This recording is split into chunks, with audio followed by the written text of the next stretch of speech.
ከፈቀድክልኝ አንድ ታሪክ ልንገራ። አንድ ወጣት በአንዲት የገበሬ ልጅ ፍቅር ይወድቃል። በጣም ይወዳታልና ሽማግሌ ይልካል ሊያገባ። ቆንጆዋ ልጅ አባት በጣም ብልህ ነበሩና እንግዲህ የፍቅር ጥያቄውን ተቀብያለሁ፣ ልጄንም እንዲያገባ ፈቅጃለሁ፣ ነገር ግን አንድ ቅድመ ሁኔታ አለኝ ይላሉ። ምንድነው ይላሉ ሽማግሌዎቹ? መስኩ ጋር ይወጣና በሬዎች የሚታሰሩበት ጋጥም ይባላል። እዛ ፊት ለፊት ይቆማል።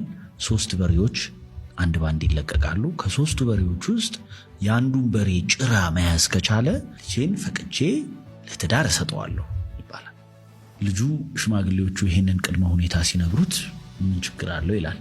ያው እንዳንተ ትንሽ ስፖርት የሚሰራ ነው እንደኔ አይደለም እና ችግር የለውም ይላል። በተባለው ሰዓት በተባለው ቦታ መስኩ ዳር ፊት ለፊት ይቆማል።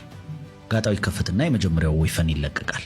የመጀመሪያው ወይፈን በጣም ወፍራም ግዙፍ ነው።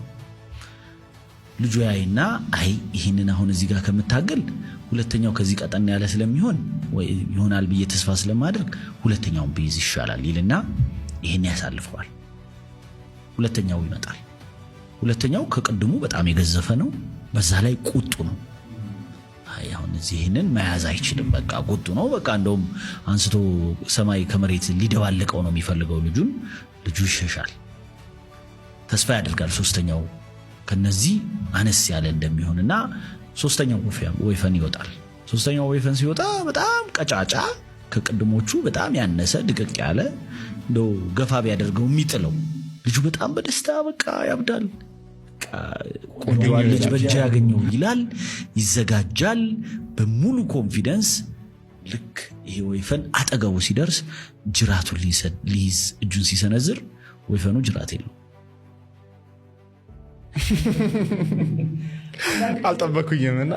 አንዳንድ ጊዜ ኦፖርቹኒቲዎች 2-3 ሊመጡ ይችላሉ። የመጀመሪያውን የመሰለ ኦፖርቹኒቲ ግን የለም።